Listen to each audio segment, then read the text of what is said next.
What is up, guys? Welcome back to Rise and Grind. I hope everybody's off to an amazing start to their week, refreshed, ready to get it.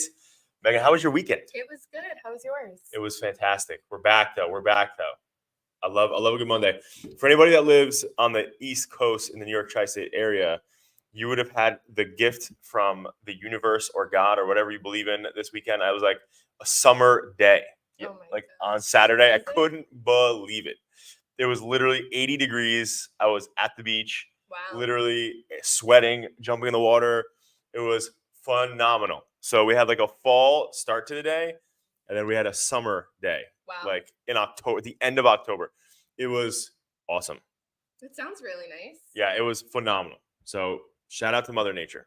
All right. Well, we have a few trends to talk about. The first one is that TikTok, who is known for their short form content, is releasing longer and longer video uploads. So now they're testing a 15-minute upload that's up from their 10-minute upload. But again, they were known for their 10 to 15-second clips. So it's real interesting quick to and to the see point. that video content is getting longer, even though consumer attention spans are getting much shorter, which is really interesting to see. Well, isn't it is. And honestly, the one thing I would say, though, I remember when Vine came out and Vine was like under 7 seconds or whatever it was. TikTok, it's like it's always been under 30 seconds. At least the content I've seen, 15 seconds, like you said, Right. 30 seconds. I don't think it, because if they're doing that, they're trying to compete with YouTube. And like I know Chris, as an example, our COO is a big TikTok guy. I'm never going to be on TikTok for long form content. I can't. Yeah, I don't know. I won't. I think if I YouTube start for life. watching it and then I realize that it's a little bit longer, maybe. But even then, honestly, I'm still switching through, trying to get to the good parts. Right? Yeah. So, interesting update by TikTok. Next up, we have that there are some ways to get really fun and creative with your ads that you had been talking about. Yeah, so we've been just seeing a ton of great stuff on just video content for ads on social, YouTube ads. The thing that I wanted to talk about here is that what we're seeing, and there's a lot of research behind the fact that when you have funnier and more engaging type content, it's going to make people laugh or pull on an emotional heartstring. In most cases, they're going to be more attentive to the ad creative, right? So at the end of the day, like when we think about us creating ads, a lot of times the stuff we're creating is things that's more professional, things that are more business driven. We're serious about the product or the service. And it's not about doing what people want to do on social media, which is make them laugh or make them cry or learn. Right. It's just like a business ad. And so at the end of the day, guys, like that's the stuff that we have to start creating. So when it comes to the ad creatives that you want to do, think about that at the end of the day. People are on social media, they're on Facebook, they're on Instagram, they're on TikTok, to scroll mindlessly, to be entertained, to unplug from the world for a couple of minutes at a time. And when they're doing that, they don't want to see boring stuff. No. They want to be entertained. So when you're creating ads, keep that in mind. That's how people are winning. I saw the most amazing ad for a realtor on Long Island. And I shared it with the whole media team and some other team members on Friday, and everybody was cracking up laughing. And they're like, "This is hilarious!" And it's like this Italian guy who kind of looks and seems like he's like super Italian. Is he a mobster? We don't know, but he's a real estate agent. He owns a real estate company in Long Island, and it's the funniest thing ever. And it's so good. So we're gonna share that at some point this week. We're gonna shout out that team that made that, and also that guy for the creativity behind there. But with that said, though, it's like he's somebody who like you wouldn't expect to even do something like this. Right. He's very like, he seems like a serious Italian dude. So I was like, wow, the fact that he made something this funny, it just blew my mind. Well, it So grabbed your attention, right? It did a really good job of grabbing your attention. I've been talking about it for like since Friday. Oh my. And That's impressive. and people that I showed it to were like, "Can you send me the link? I want to show this to people," like because it's so funny. But I think that's the point, is that at the end of the day, it made me think like, oh well, I think about our clients or some of the people that are watching this that are like, well, in my business, you can't be funny, and it's like everybody can. Right. Everybody can. Right. So at the end of the day, like humor and being like funny and again playing it either on a heartstring or making people laugh is what is going to get attention and help you get more eyeballs on what you're doing. Definitely. All right. Next, we have some more updates to X. You can even believe it. They really are an all encompassing app. But now they're releasing audio calling options for iOS versions. And when you get a call, it'll look like you're getting a call regularly just on your phone. So it won't say that it's coming in through X. However, when you answer the phone, it is hosted through X. Okay. And video calling is coming in soon as well. So the app is moving more towards, again, this all-encompassing platform where they have banking, you can post, you can call, you can video call now. So there's a lot of options available on X. It's very interesting. Well, and it's like WhatsApp. Well, the one thing I was going to say is like, so what they're doing is not the first time it's been done, right? Mhm. Like, I mean, Facebook has that. Like, you can call people, you can video people on Facebook, you can do it on WhatsApp. Like, so at the end of the day, it's like new for X, aka Twitter, but it's like it's not new. Yeah. So like it's not like groundbreaking. Like, oh my god, I can call people on Twitter now. I already have their effing phone number. I already have their, like, if I want to call somebody, I can call somebody and I need to call. So it's like, I get it. Like, whatever, we're gonna keep trying to move towards that app, you know, that China has. But it's like, I don't know. I just don't think the market is going to be as receptive. I don't think so either. Mainly because they are out there already. So it's interesting. All right. You were talking about loyalty in Gen Z and millennials and what to expect from the next generations. Yeah. So guys, here's the thing. So perfect example is like over the weekend, I was actually with my godson, Julian, right? Who is literally 7 years old. And we're sitting there and I'm asking him about a product type thing. It was like a sweatshirt that he was wearing. And he told me that he saw it on YouTube. That's why he wanted it. Saw it on YouTube, right? And the point of this is back in the day, like if you talk to your parents or my parents and their parents on, you know, they purchased things because they knew somebody who bought it already and they trusted that person, or they knew the owner themselves or the people who worked there themselves, and they trusted those people, so they wanted to go to those people, right? Like a perfect example, like when I got Jacqueline's ring made and stuff, right? I went to Gary, I went to school with his daughter. And I inhabit the older mentality when it comes to that stuff. But my dad always told me when it comes to jewelry, you cannot go to random people because they can give you fake diamonds, they give you this, they give you that.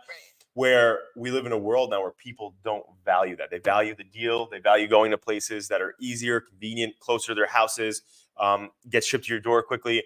So the whole point is that when we're thinking about, like we just talked about, in order to get in front of people and to get attention on your brand, you have to be funny. You have to play on the heartstrings. You have to be emotional in some cases. You have to be funny in some cases. But in order to get more deals in your door and start building your revenue, you have to understand your demo and what they're after.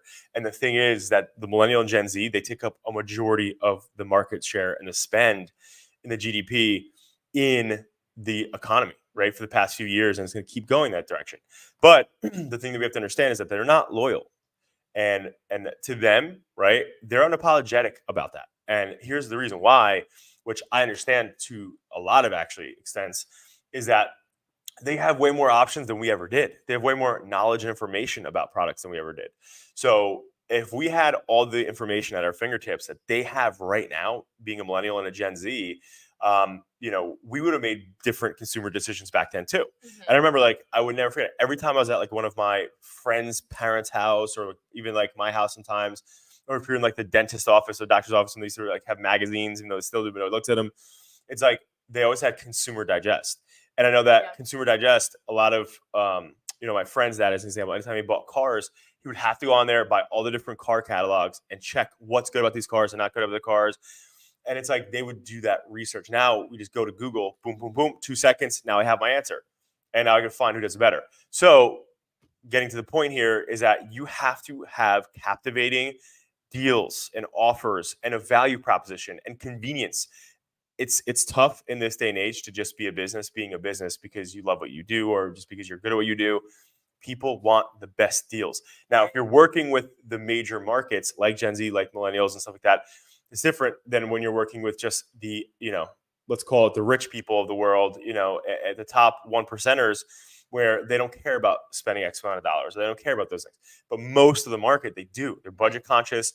They care about the brand's values, but then also they care about what's convenient to them and what makes the most sense to them because they have options. They know options. So Bottom line is you have to always think about your offer. You have to think about your value prop and how you can make the best offer that's competitive in your landscape. And that's how you're going to win. It's the bottom line. And again, how can people find out about that? You have to have good creatives, you have to good marketing, you have to get it out there. But you have to market good deals, good offers, because these people are not stupid. They have a lot of information. They know what they're doing. They're very educated on the internet now, and they know what to look for, what not to look for. So bottom line is, where back in the day, people made a big business off of people not having other options, where now there's a gazillion. So with that said, again, make sure you have an undeniable offer. And I know it's going to sound tough. I know it's going to be like, oh, I don't want to make my brand sound cheap, whatever. It's up to you how you package it. But you have to be more enticing than your competitors. And that's how you're going to stand out. And if you have testimonials, that'll help back up your offer, so that a lot of business owners are worried about sounding cheap or diminishing their brand. And if you have really good testimonials and raving fans talking about your product and service, it's just a win-win. It just helps back up the offer that you're presenting. So totally. People got to stop marketing like it's like 2010. That's the problem, in all seriousness, because most business owners, most solopreneurs, most salespeople that are going to be watching this, like, they're not creating content. They're not, getting out there. Right. They're not creating great offers, not building a brand. Like, they're just posting once in a blue moon. And just like, well, social doesn't bring me business. I have to go in person to all these events and whatever else. And I did both. And trust me when I say, it's definitely a lot more fun when you have people coming to you rather than you having to travel and go to networking events all the time. So just keeping that in mind. All right. Well, speaking of networking events and live streams like this one, where we get to share our knowledge with so many other people, Twitch is now lifting their ban for creators to simulcast to other live stream platforms, which is really cool. Previously, if you were live streaming on Twitch, you could only live stream on Twitch. Now, if you're a creator, you can live stream to YouTube, to Facebook, to so many other platforms. So it's really giving back that accessibility and allowing their audiences to view their content from any platform that they're using. However, if you're an exclusive Twitch creator, you cannot take part in that simulcast broadcasting. So this is great if you're in an industry where you are live streaming. Check it out. Might be a good platform for you. There's a lot of platforms available out there, so make sure you test one that makes sense for you. But that's a great ban to lift for them. Yeah, definitely. All right. Oh, you were talking about AMC Networks with programmatic marketing opportunities and the ability for businesses to market there. That's a cool opportunity. Yeah. So AMC is jumping on the bandwagon, which has been, I think Comcast is the first one to really do it, at least to the agencies and to the public. But people think that putting a commercial on TV is like $1 gazillion still. And it's really not. If you've advertised on Facebook or YouTube or any sort of digital marketing, it's just as affordable and economical as that, which is wild, right? Because back in the day, if you're sitting there on TV, watching a game at the bar, and you see, a commercial of one of your friends or a business, you're like, wow, that must have been expensive, or that's really cool. I know those people. Whereas now it's literally, again, it's like now super affordable. So it's in the hands of small business owners that can do this. But AMC Networks now, they're opening up the ability to now advertise. So when you're in a movie theater, you can see your ads there. Instead of before, you had to like call and work with a specific company and do it the old school route. And that was definitely not affordable. And now they're making it where across their movie channels, across their movie theaters, like a lot of different places, you can start to advertise. And again, like almost like a self-serving platform, like you would on Facebook and stuff. So it's really beneficial to most business owners, especially people that are like knowing, like if there's a movie going out and you're marketing to younger children, and there's like a kids movie about to pop, I can advertise to that movie specifically, right? So like when you're watching the coming soon, you're munching on that popcorn before the movie starts and the lights are still on. It's like, boom, you're gonna see some of these ads now at your specific target, right? So like if there's a business movie, like if there's a Wolf of Wall Street, bam, okay, I want to hit those business people. I want to come watch that. If it's kids, you got kids. If it's a chick flick or a rom-com, it's like you now know how you can get in front of those people. So it's just a good way to target interests. That's why I like it personally. It's like, okay, typically you'll see certain people watch, go and watch, the type of movies that they'll watch, and you could tell who they are, in a roundabout way, not very specifically, by what they're going to go see. So if you're going to watch Wolf of Wall Street, in most cases you like business, obviously like Leo, but it's like, people, you can kind of get a better understanding of it. So That's awesome.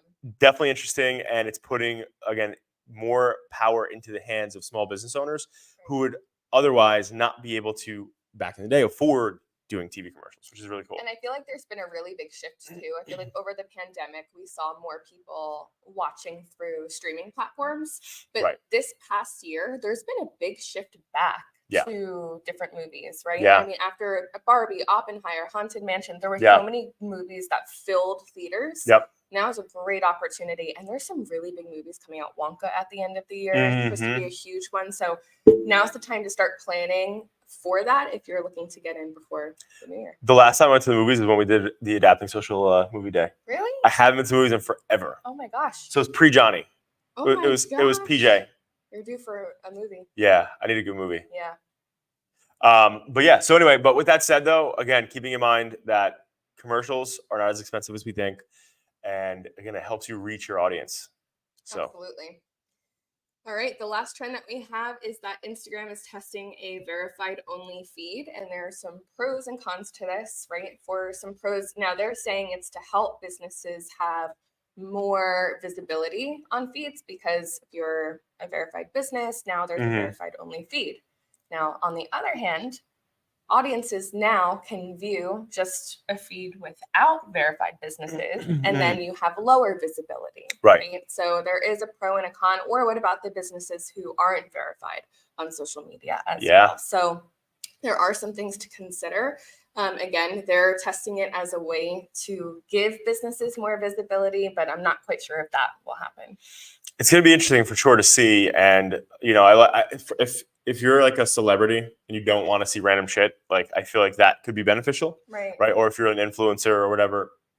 But for the everyday, Joe and Jane, it's like, I don't know how it's going to benefit everybody. But it's an interesting, nonetheless, again, an interesting test. Now, because then it makes, I don't know how it's going to turn out. Right. It's interesting. Yeah. I think it'll be a good test to see. Check out your analytics over the next few months and see how they are if you are a business, and if you are verified, if you are getting more visibility or not. It shouldn't affect your ability to show up in explore pages or for the hashtags you're using. It's only in users' feeds. Right.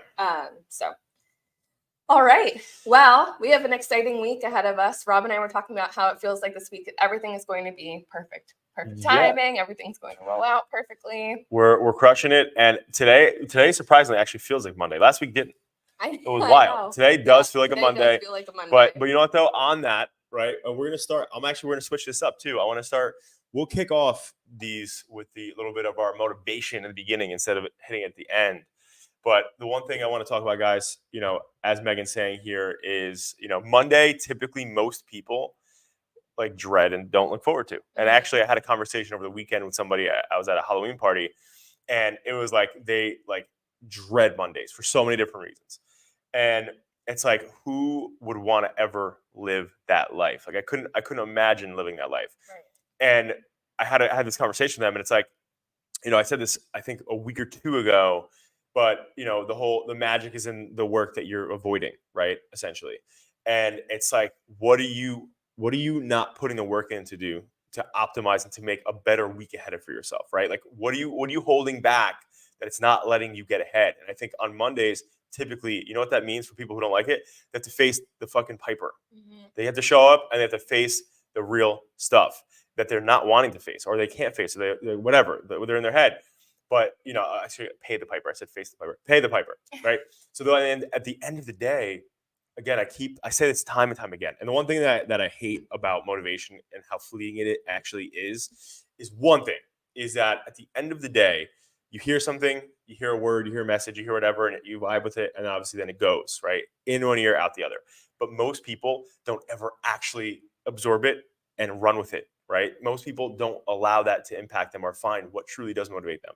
So guys, I said this time and time again, but I'm going to say it again because I'm feeling it after I had that conversation on Saturday, and I want people out there to create a better freaking work life for themselves.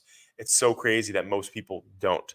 But again, it's about preparation. You can't be successful in anything if you're not preparing yourself. You can't avoid the work, obviously. The hard work is big, but you have to prepare yourself. And I always used to say this in Asbury, where we were more in person in the office and stuff. But it's like, if you prep your mind for the week ahead and hey, stuff is going to happen that I'm not expecting, things that I don't want to have happen, things that are going to be great, some things that are not going to be so great, and you prepare yourself for it instead of just being blindsided, like, oh, why did that happen to me? Why is this happening? Why is it happening? You kind of have a different outlook when things do approach you and things do happen to you. So I hope that you create an amazing week for yourself ahead, guys. And if you know a business owner, a solopreneur, a salesperson, or somebody in between that line, tell them to like and subscribe here so they can get them their trends that can help them get the edge on their competition. Take care, guys. We'll see you next time.